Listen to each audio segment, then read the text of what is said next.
İlkokuldaki temel eğitimde eksiklik olmuşsa, ailesini yetiştirirken biraz kurallı ve disiplinli yetiştirmemişse, evde ders çalışma eksikliği varsa, tekrarını az yapmışsa veya okulda çok ciddi derslerini takip edememişse, derslerinde biraz düşüş yaşamaya başlar başta.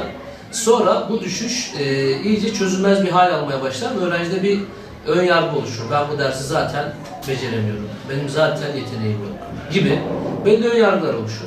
Ortaokul seviyesindeki öğrencilerde Milli Eğitim Bakanlığı'nın bize sunmuş olduğu müfredatı bir öğrencinin başarabilmesi için, bir matematikten en azından 90 üstü alabilmesi için ciddi bir matematik yeteneğine ihtiyaç yok. Zaten verilen müfredat öğrencilerin ortalama seviyesine göre.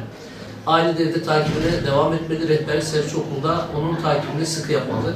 Bu şekilde bu psikolojiden çıkıp özellikle bahar aylarında Mart, Nisan gibi havaların ısınmasıyla öğrencilerde tabii ki hepimizde olduğu gibi bir rahatlama olur. Biraz daha boş verme olabilir. Orada da yine işin ciddiyetini öğrenciye hatırlatacak aile, öğretmen ilişkisi orada devam etmeli. Öğrenci böylece yani bu öğrenciliğin mevsime göre değişmediğini, devam ettiğini orada görmeli. Her kişinin ilk öğretmeni ailesidir. Özellikle 0-7 yaş arasında hayata ilk adım attığı zaman küçük bir bebek diyelim, ailesinde ne görüyorsa onu öğrenir. Ailesinin söylediklerinden çok ailesinin yaptıklarını öğrenir.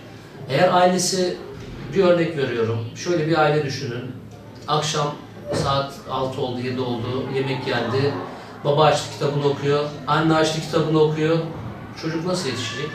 O da kitabını okuyacak, resmini yapacak, küçükken büyüyecek, ödevini yapacak, dersini yapacak. Ama akşam oldu, baba açtı, televizyon seyrediyor, anne açtı, telefonla uğraşıyor, çocuk ödev yapacak. Bu çocuk ödev yapmaz, bu çocuk ders çalışmaz.